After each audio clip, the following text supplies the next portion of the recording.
This is an audio recording of Bob the Photographer by Arthur M. Winfield, narrated by Right Here Audio. Introduction. My dear boys, Bob the Photographer relates the adventures of a wide-awake lad who suddenly finds himself thrown out on the world at large to make his way and earn his own living. Bob falls in with an amateur photographer, a camera fiend, and becomes so interested in the art that he resolves to take up photography for a living. He does so, and his pictures being good, he obtains a situation with a railroad company. He makes pictures along the line for use in the company's guidebooks and for other purposes. This work leads him into a number of adventures, in many of which he proves a hero in spite of himself. My object in writing this tale was twofold. First, to let boys know how they can get on in this world, no matter how humble the start, providing they will do to the best of their ability whatever their hands find to do. Success is deserved only when one pitches in with a will and when one sticks at it to the end. My second object was to let my readers know something about photography, providing they have not already mastered the first steps in the art. During my leisure hours, I have taken up snapshotting myself and have found that and the work of the developing and printing the pictures very interesting. All told, there is no cleaner or better recreation, nor one better calculated to make the following more patient. Trusting the story will provide to your liking, I remain, affectionately and sincerely yours, Arthur M. Winfield. Chapter 1. Bob and His Troubles. Bob! I say, Bob, where is that saw? I left it in the barn, Mr. Caro. Humph! I don't believe it. I've looked all over and I can't find it. I left it on the peg where it belongs, returned the boy, his eyes flashing at the manner in which he had been addressed. I don't believe a word on it, growled Joel Caro. You are always leaving things laying round loose. Go and get it, and be quick about it, or you'll get your hide tanned well, mind that.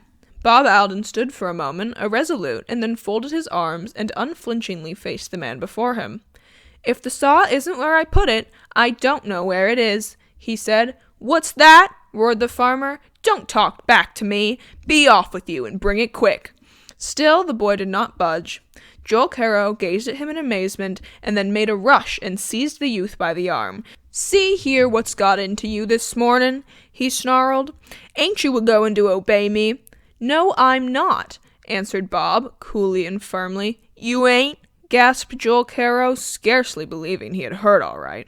It was the first time that Bob had stood up for himself, and the mean, miserly farmer for whom he worked could not fully comprehend the turn of affairs. No, I am not, repeated the youth. Let go of my arm. Oh, I'll let go, snarled Joel Caro in a rage. Take that! And with his disengaged hand he aimed a blow at Bob's head. The youth ducked, and the fist of the farmer came in sharp and painful contact with the corner of the pigsty he was repairing. With a howl of pain he let go his hold on the boy and placed his wounded hand to his mouth, and then swung it in the air. The youth lost no time in retreating several paces. I'll fix you, cried Joel Caro. You're a good-for-nothing, lazy whelp. Thank you, returned Bob with increased coolness, and you are the meanest man in the state. Shut up! I won't! I've stood your abuse long enough, and now I intend to speak my mind. I've worked for you nearly a year now, and in that time you have treated me worse than a dog. I've treated you better than you deserve, muttered Joel Caro, not knowing what else to say. You promised to give me $10 a month and my board, and you have never yet paid me a full month's wages, always deducting something for this or that. I couldn't help it, and the food you gave me wasn't fit for a pig. With a snarl, Joe Caro sprang towards Bob. The youth had told the plain truth, and it was evident the farmer knew it only too well. Bob retreated, and his miserly employer followed him into the barnyard. He had almost succeeded in catching the youth when he tripped over a pitchfork and fell headlong into a puddle of water. His face was covered with mud, so was his blue jean shirt, and he was a sight to behold.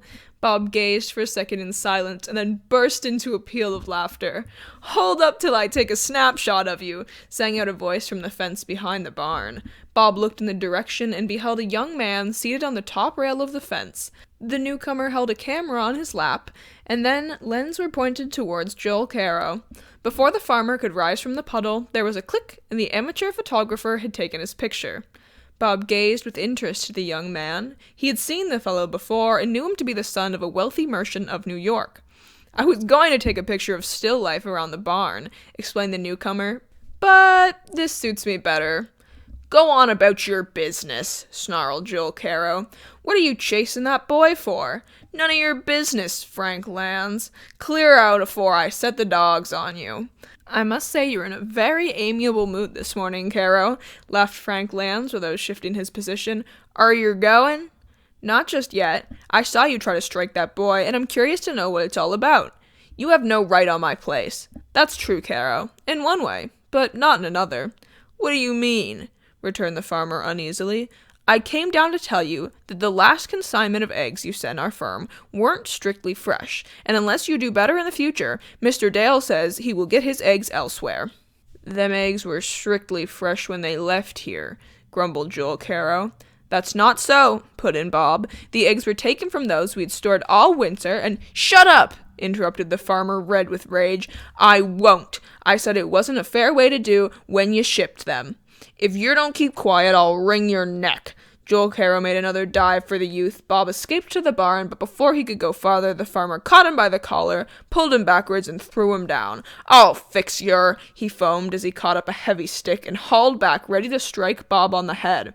"Don't you dare strike me, Joel Caro." "Yer can't worry me, Bob Alden. Let this be a lesson to you."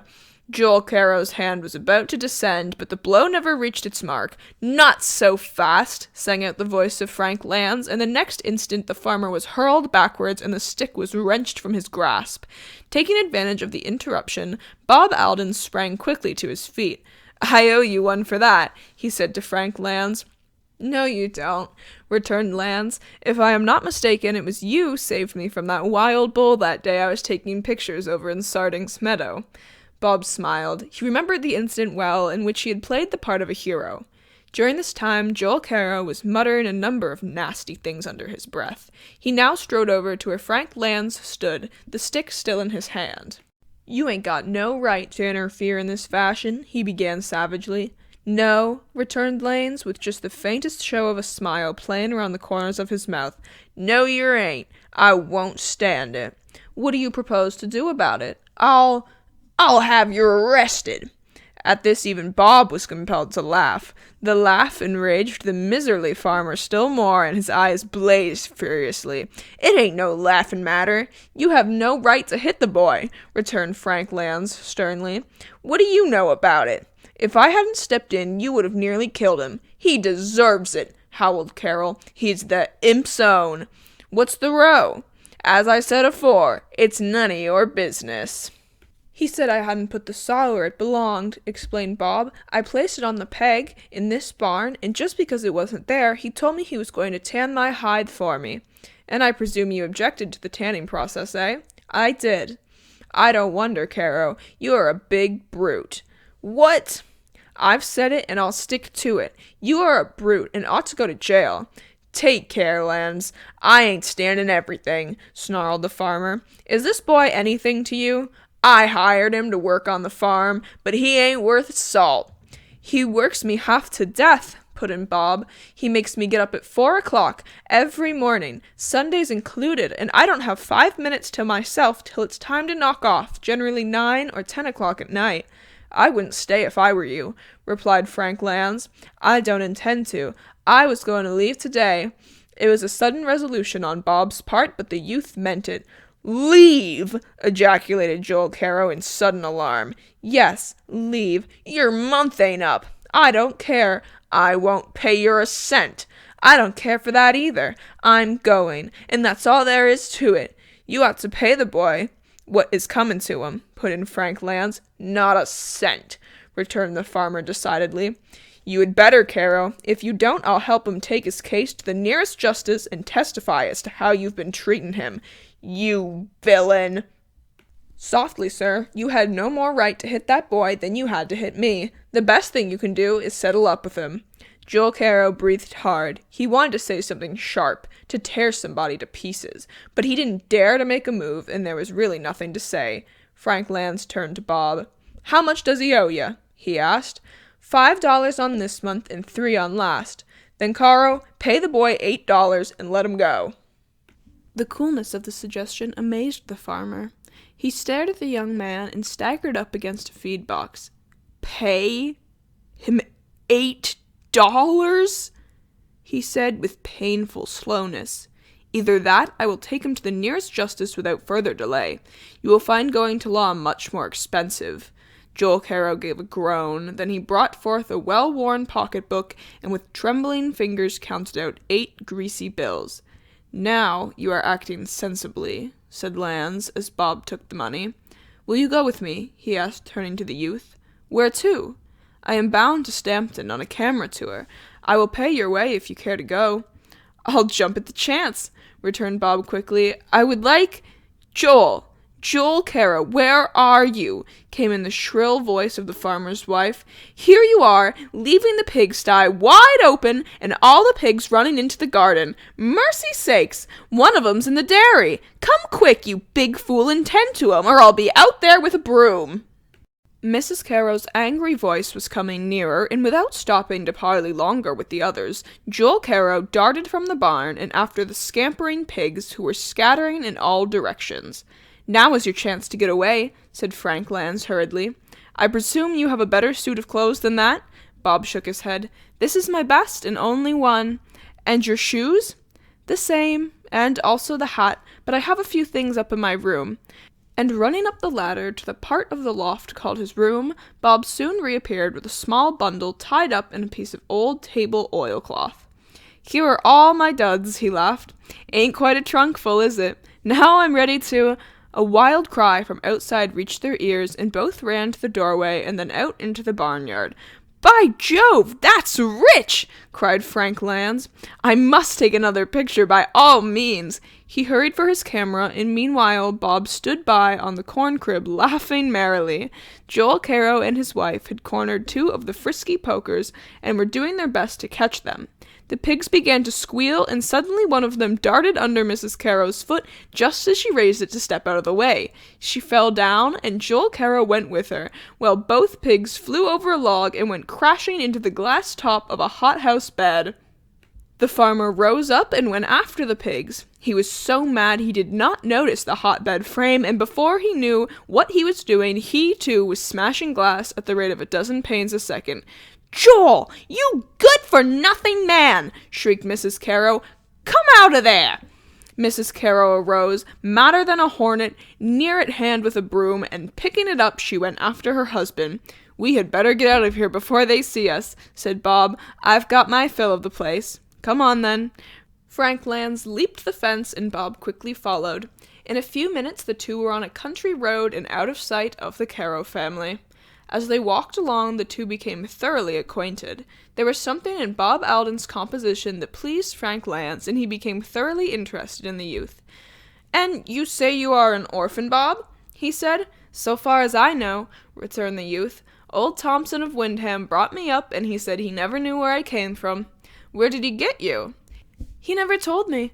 I intended to ask him once, but before I could get the chance he was killed over to the flour mill. Then I had to shift for myself, for his relatives came in and cleared out the house and wouldn't have nothing to do with me. That was hard luck." "It wasn't as hard as falling in with Joel Caro," answered Bob. "Gee, Christopher, but he was a hard one to get along with. If I'd stayed there another month, I would have committed suicide." "Well, as I said before, I will take you to Stampton with me, if you wish to go, and I'll pay expenses on the way. But what will you do when you get there?" "I don't know. Finding work is no easy job in a city. I reckon I'll fall on my feet. I generally do. I would like to learn to take pictures," concluded the boy. More talk followed, and they hurried along until it was past noon. "About dinner time," said Frank Lance, consulting his watch. "Let us see if we can't get dinner at that farmhouse just beyond." They walked to the farmhouse, and after some talk, the farmer's wife agreed to furnish them with a meal for 20 cents each, a price which Lance promptly paid. "By jinks! This is what I call a spread," cried Bob as he surveyed the fairly well-filled table. "I never struck such a table at Caro's." "Well, fill up, Bob," laughed Lance. "The price is the same." And Bob did fill up, much to the amusement of the woman who had served the meal, a fat, jolly person. After the meal, Lance lit a cigar and sat down on the stoop to enjoy it. He offered Bob one, but the youth shook his head and munched an apple instead. His cigar finished, Frank Lance arose and stretched himself. "Well, Bob, we might as well be on our way." "I'm ready whenever you are, Mr. Lance." Lance took up his camera and satchel, and Bob his bundle, and both started on again. Chapter 2. Bob at the Cliff. Toward the middle of the afternoon, Bob and Frank Lance came to a picturesque mountain stream, flanked on one side by sloping hills and on the other by a jagged cliff 50 or 60 feet in height. "I want to get one or two views here," said Frank Lance. "Let us get over the stream and under the cliff." They crossed the bridge and walked along the base of the cliff for a distance of several hundred feet. "Now straighten out that tripod and I'll put some plates in the camera," went on the young man. He had explained the workings of the different parts of his instrument to Bob, and the youth lost no time in complying with his requests. The tripod was set up, and the young man was just about to place the camera upon it when there came a terrible scream from overhead. "What's up?" queried Frank Lance. "My gracious!" burst out Bob. "Look there!" The young man looked to the spot indicated. The sight presented was enough to chill the blood of both. A young girl had fallen over the edge of the cliff and now hung suspended in mid-air, her dress caught in some scraggy rocks and bushes. "She'll be killed!" ejaculated Frank Lance. "We must save her!" returned Bob. "I wonder if I can't climb up to her and keep her from falling." "Help! Help!" cried the girl in tones of deepest agony as she caught hold of one of the bushes with her right hand. "Hold fast till I climb up to you," shouted Bob. He caught up the tripod and began to ascend the face of the cliff as best he could. "What are you going to do?" asked Frank Lance. "Save the girl," returned Bob resolutely. In a few minutes the fearless youth had reached a ledge some 10 feet below the spot where the girl hung. He tried to go up higher, but found it was impossible to do so. "Oh, help me, please!" cried the girl as soon as she caught sight of Bob. "I will," he said. Taking the tripod, he braced it as firmly as he could on the ledge upon which he was standing. Then, by the aid of some bushes, he managed to balance himself upon the top. By reaching out, he could now grasp the girl's arm. "Let go, and I will land you safely on the ledge," said Bob. "I am afraid. The fall has made me dizzy," cried the girl. "Besides, my dress is caught." "Then wait till I crawl up a little higher." Bob had hardly spoken when there was a sudden crack. One of the legs of the tripod had broken, and with a wild cry, the boy lost his balance and went over the ledge. Frank Lance gave a cry of horror, and the girl above a shrill shriek of added fear. As Bob plunged over the ledge, he threw out both of his hands, and one of them caught in some of the bushes growing below. The bushes were torn from their roots, but Bob's progress downwards was somewhat stayed, and when his other hand caught a bit of projecting rock, he held fast. "Hold hard!" shouted Lance. "I forgot I've got a bit of rope with me." He clambered up the cliff until he reached the ledge. Then he lowered one end of the rope, and Bob grasped it. "Can you pull me up?" asked the youth. "I can, if you will help by holding on to the bushes," returned Lance. He began to pull up slowly and with great care, and soon Bob's hands grasped the edge of the ledge, and he drew himself up to a place of safety. In the meantime, the girl above was growing weaker, and she gave a low moan. "I can't hold on any longer," she gasped. "My head is awfully dizzy." "Hold for just a minute longer," shouted Bob. "Frank, let me climb up on your shoulders." Lance agreed. In an instant, Bob was up on the young man's shoulders. By this time, the bushes to which the girl clung had partly loosened themselves, and the girl now hung within reach of Bob's sturdy arms. "Steady below!" he shouted to Lance. "Now hold out your hand and jump. You will come down all right," he added to the fair one. The girl hesitated, but after one look into Bob's truthful eyes, she grew confident, and letting go her hold, allowed herself to drop into his outstretched arms. Lance collapsed under the combined weight, but Bob expected this, and as he and the girl came down, he took good care that neither should go over the edge of the ledge. "Oh, thank you for that!" cried the girl, and with these words she fainted into Bob's arms. "Why, it's Grace Maverick!" cried Frank Lance in intense surprise. "And who is she?" queried Bob, gazing at the beautiful form in rather a helpless way. "She is the daughter of Gregory Maverick, the president of the T.W.&L. Railroad, which runs through Stampton." "Well, what shall I do now?" queried Bob, more awed than ever now he knew who his fair burden was. "Let me help you down to the brook with her," replied Lance. "Come this way, there is quite a good path." Between them they carried the girl from the narrow ledge to a grassy slope at the base of the cliff. Then Bob took off his cap, filled it with water, and dashed some of it into Grace Maverick's face. With something like a gasp, the girl came to her senses. She gazed around for a moment, and then sat up. Where am I?" she stammered in bewilderment. "You are safe, Miss Maverick," returned Frank Lance politely. "Oh, Mr. Lance, is it you? I remember it all, and where is the boy who saved me?" "Here he is. His name is Bob Alden." Lance turned to the youth, and Bob shuffled forward, blushing furiously. Grace Maverick grasped his hands within her own. "Oh, how can I thank you?" she cried impulsively. "If it hadn't been for you, I would have been killed." "Mr. Lance did his share," said Bob generously. "Nonsense," put in Frank. "Bob is the hero." "I am thankful to both," said the girl. "Where are the others?" "What others?"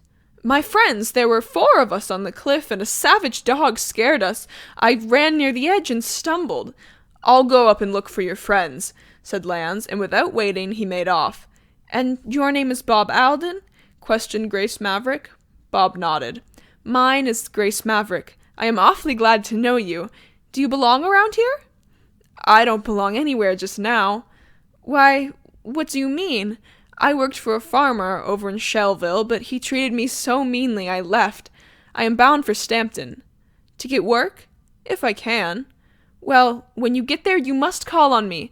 Mr. Lance will tell you where I live." "Thank you." "Don't forget, I want my papa to see you. He says he likes to see heroes, and you are one."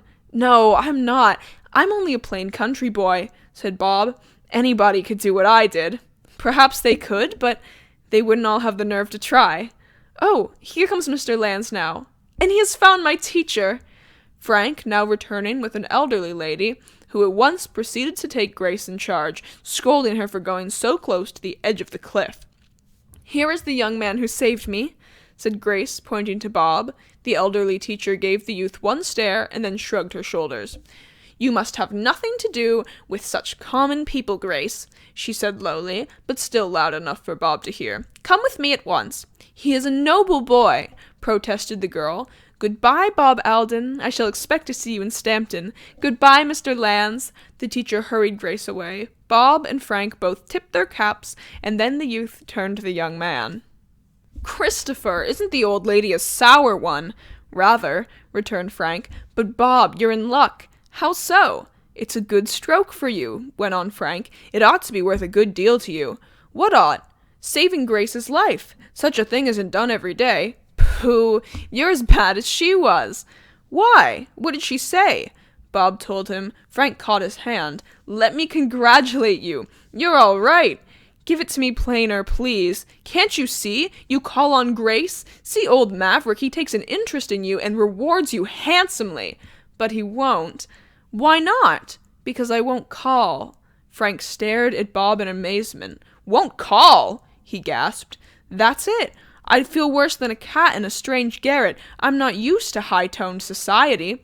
"But look what it might be worth to you." "I don't want anything for doing a nice girl like her a little service." "Well, you're the queerest!" "Maybe I am, but say, I'm downright sorry I broke the 3-legged thing." "Don't bother your head about that. It's worth a dozen tripods to be a hero." "If you don't shut down on that talk, I'll leave you at once," burst out Bob. "I'm not a hero. Never was, and am not likely to be. Here's a bit of strong string. Let me see if I can't splice the broken leg of your machine." Frank said no more, and sitting down, Bob took the tripod and speedily mended the split leg. This done, the two proceeded to take several pictures of the spot, including one of the place where the thrilling scene recorded had occurred. "I'll give you a copy of it," said Frank, "and perhaps I'll send one to Miss Maverick." Bob was very much interested in the taking of the pictures and asked innumerable questions. "We'll stop at Fitt's halfway house tonight," said Frank, "and then I'll show you how to develop the plates. You have to do it in a dark room." "How can you see it? Show me then," asked Bob, and Frank laughed. "We use a red light," said the young man. "It is the only light that doesn't affect the plates." "Do you know, I would like to become a photographer," burst out Bob. "It must be an interesting business." "It is, especially outdoor work. Gallery work, though, is rather confining. I would like to become a traveling photographer, taking house and so for people. Couldn't a fellow make money that way?" "I should think so, if he went at it the right way." After this, Bob was silent for a long while. He was revolving a great number of things in his mind. He loved to travel about, and the idea of combining business with pleasure just suited him. Besides, he was of an artistic turn, and pictures pleased him. "Yes, I'll become a photographer," he said to himself, "and I'll travel around and not only try to make money, but also see if I can't find out who I am and where I came from. I won't be Bob Alden, the nobody, any longer." At about sunset, the two came to Fitt's Halfway Roadhouse, an old-fashioned hotel. Half a dozen wagons were tied up beneath the shed, and the dining room and parlor were both comfortably filled. They met the proprietor of the place in the hall, and Frank at once made arrangements for a room for both, with supper and breakfast. Their traps were taken up, and both took a wash and a brushing up previous to entering the dining room. "Did you see that dark-looking fellow standing by the door of the office?" questioned Frank as they were arranging their toilet. "The chap with the cut on his left cheek." "Yes, he is an enemy of mine, and I'm sorry he is here."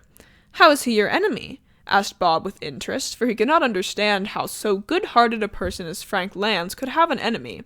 "He used to work for our firm, and I once detected him in wrongdoing. I exposed him, and he was discharged. He promised to get square, and I know he will try to keep his word." "What is his name?" "James Casco. He has Spanish blood in him, and is a bad man when in a temper. We'll both keep our eyes open for him," returned Bob. "If he tries any underhand work, and I catch him at it, I'll pulverize him." "Really?" laughed Frank. "I will. I always stick up for my friends, and you're the first friend I've struck in a long time, so let Casco keep his distance."